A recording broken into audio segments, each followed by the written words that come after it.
So that's it. That's my season over, and yeah, I think it's been really interesting. There's massive highs and massive lows throughout the season, so I thought I'd just take you through it very quickly in terms of a season roundup and race by race, a very quick summary of each, and yeah, just what I've been up to during my break.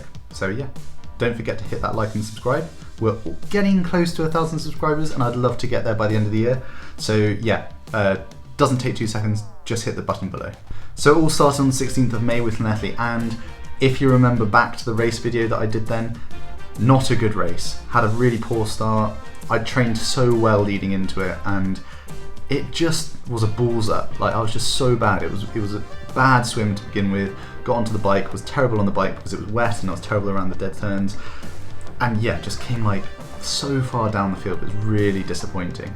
But that kind of led me to be like, okay, my racecraft is not there. My engine is there, but my racecraft is not there. I just need to go and race. So straight away I got back on the horse and I went and did Eaton Dorney Triathlon, just an age group event. Went there with Sam Wade, and yeah, really good to get out there and just smack down some power. However, what this did do is it kind of highlighted that whilst I was putting out really good watts, I wasn't very fast on the time trial bike. So went back, did a few edits to the time trial position, got a new helmet and upgraded a few of the aero bits, and then I went back to Eaton in a couple of weeks' time to the Eaton PTO race down at Dorney, and yeah, first pro triathlon race. I had to get a pro license to be able to do it, and well, it was quite an experience. So I let out the swim by over 45 seconds, which was such a confidence boost for me. So got out 45 seconds ahead, went to work on the bike, was holding about, I think it was about 350 watts, 330, 300, around there. I think I averaged 330 overall, but was holding off Tom Davis and Luke Pollard for the majority of the bike, came off of the bike in third place, and then just completely bonked on the run because I only had one water bottle on the bike, and it was one of the hottest days of the year, so I was just like, ugh, what a balls up. But that was almost a 70.3. It was in between the Olympic and half distance triathlon, so that was my first taster of a proper triathlon like that. Got serious cramp, and I had entered Nottingham 70.3, so Nottingham Outlaw half distance the weekend after that. So I was just like cramming in races, trying to get all of this race experience so that at the back end of the season I was able to apply that race experience and perform in a draft legal race. So anyway, went into Nottingham Outlaw, and my legs were in tatters coming into Thursday. So I'd just done Eaton the weekend before. My legs were hurting so much. I'd had a massage, and I was just struggling to recover basically. Roll around Friday, I was like, okay, they're starting to come around. Saturday came around, did a little jog on the Saturday afternoon, and I was like, okay, I think they're ready to go. Come Sunday, they turned up. I had a really good swim, really good bike and really good run, and I managed to win Nottingham half distance. So pleased. That was probably one of my biggest results to date, that one. So I managed to beat Tim Don and Andy Horswell-Turner, who also had a fantastic race, riding off at the front and being at the front of the race pretty much the whole time. It was one of those staggered races just because of COVID and all those rules. So yeah, I was close to getting the course record as well, but unfortunately due to COVID, the transition area was so much bigger, so transition took an extra 2 to 3 minutes per transition to go through, so I didn't end up getting the record, but would have done had it been the normal transition length. The way that I was trying to do it was I was having 2 weekends of racing, 2 weekends off of racing. So I had 2 weekends off, 2 weeks to train, etc., keep that fitness going. And then I went into Metz French Grand Prix, so another draft legal race this time, to get a bit of experience. And I don't think I came into it in the best shape, just because it was a lot of travel the day before. Got there, raced. I was doing quite well in all fairness, but came into T2, fell off my bike because it was wet cobbles, loads of people came down, someone fell down in front of me, and then I just toppled over, so that was a bit disheartening. Came back, did a little bit of training before going to Hetton Triathlon, which was a super sprint, 2 super sprints, heats and finals on the same day, And again, very hot day, got cramp in the final, led out the swim in the heat though, and was really near the front in the final. So again, really promising, but nevertheless, came a cropper on the run once more. And yeah, just had to put that one as another sunk cost, I'm afraid. But nevertheless, got back to training because I knew the next couple of races were important ones. It was ones where I'd performed well in the past. So it was Mallory, sprint distance triathlons, draft legal, and in 2019, the last time I raced there, I won the senior championship event. So I did really well, had my standout performance of the year, and yeah, I was trying to go back to Mallory and try and repeat that performance. It didn't quite happen. I had a decent swim, came out of the water and got onto the bike, but in the process of getting onto the bike, my elastic bands had snapped and I couldn't get my feet into the shoes. So because of the nature of the bike course, it was quite spiky, very like you had to accelerate all the time, in and out of corners, up hills, and I didn't manage to get an opportunity to put my feet in effectively, and therefore I was lacking on power for the first lap at least, maybe up to 2.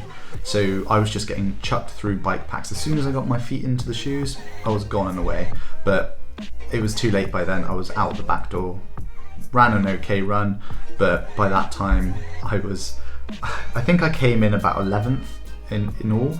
However, I also got disqualified because I didn't put my wetsuit in the box. Lesson learned.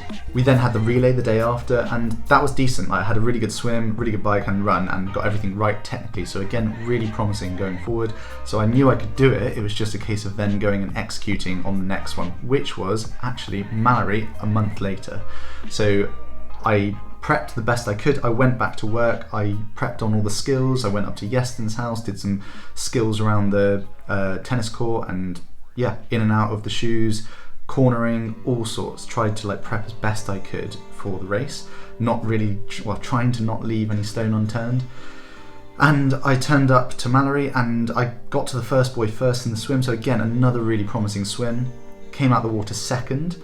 I let Connor Bentley overtake me and yeah, just swam easy on his feet.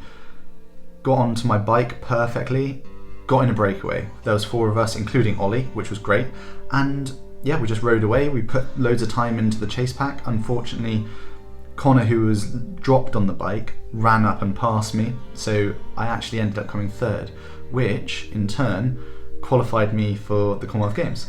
So that's what I needed to be able to qualify for the Commonwealth Games, awaiting confirmation, so yet to be confirmed. But that was the whole purpose of the season, is to try and qualify for the commies in 2022. So yeah, really promising, really good.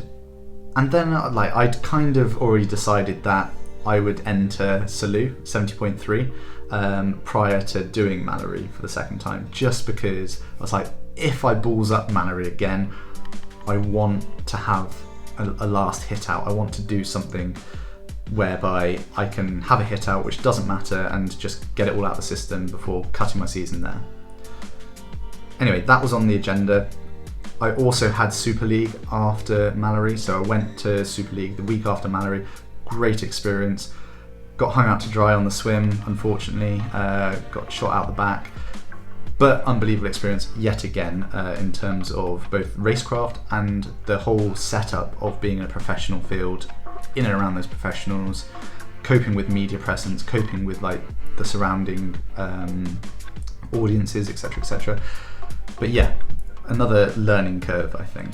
Straight after Jersey, I went to Guernsey just to see the family, and then I got stuck in isolation, so I couldn't really train too much.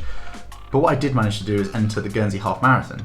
So a bit of a hit out prior to going to Salou the week after. So it was kind of the thought of, in Eaton the week before Nottingham, I had a massive hit out, and it might have actually prepped my system better than I thought. Went and did the half, and unbelievable race. Loved racing in Guernsey, managed to win it, which was unbelievable, unexpected, but yeah, tried to keep a lid on things because I knew I had Salou the week after, but my legs hurt regardless the day after. You can't really conserve too much on a half It's a half marathon, your legs are going to hurt the day after. So Then went back to Wales, grabbed my TT bike for the first time since I think it was Nottingham, and lubed it up, gave it a bit of a clean, etc. And yeah, basically flew out on that Thursday and prepped in Salou. So did 2-3 days in Salou prior to the race. It was stunning weather, pancake flat water, and just, yeah, really good and exciting to be around that sort of event again. So it's my first pro 70.3 start. Eaton was less than a 70.3, so I can't really count it as a 70.3 pro start. Went out there, had a really good experience, and then it got to race day, and unfortunately the swim was called off because the water was too rough. What can you do? Like, it'd been nice the whole week, and then all of a sudden wind picked up, waves were massive, they couldn't get the lifeboat in, so they had to call the swim off. It ended up being a triathlon, so we did a 5k run, 85, 90k bike I think it was, and then a 21k run. And I was doing really well. Like, I had a conserved run, I think it could be called, on the first one. Can't remember exactly how fast I ran, but it was about 3:15 per k. Then got onto the bike, worked really hard to get to the front, and then it just got really hot. I was just dripping so much, and I lost the water bottle, so I think I got onto the run a little bit dehydrated, underfueled. Carbohydrate wise I was absolutely fine. It was just water and hydration I was lacking, so maybe some salts because it was just so hot. Got onto the run and pretty much just bonked again. My legs just kind of, they were fine, but I just couldn't work hard. The work rate was a little bit low, and yeah, I just couldn't move very fast. I wanted to give up every single step pretty much. I think I averaged maybe 4 minutes per k, which is almost what I do a lot of my long runs at, but bit disappointing, but hey ho, it was a good experience. I did really well on the bike. I had the third fastest bike split to work my way towards the front of the race, and yeah, I think all in all the season was successful. Like, I learned so much, and hopefully I'm going to be able to take that into next season and apply a lot of what I learned in terms of the race skills and craft and the physiological improvements as well into next season, and hopefully the Commonwealth Games, and be really competitive, make my way up the world rankings by competing in the European Cups and potentially even World Cups, and yeah, just put my hat in the ring essentially, and probably do some more 70.3s because I think I'm relatively good at them, going by Nottingham at least, and Salou. Like, I put my name up there. It's just being able to run off the back of the bike in hot conditions as well. But yeah, I think I could call this season a success in general. Full of highs and lows, obviously really disappointing races there as well, but learned a lot from them. And yeah, just looking forward to next season now. Just finished my break, about to restart, which is kind of why I'm getting back to filming a little bit more. But yeah, we'll keep you updated and try and get more on top of entire work and productions, and yeah, a little bit more insights. There's a few more fun, interesting things that we're doing with Entire, so we'll keep you updated with those, and hopefully you'll be interested too. So stay tuned, don't forget to hit that like and subscribe, and I'll see you next time.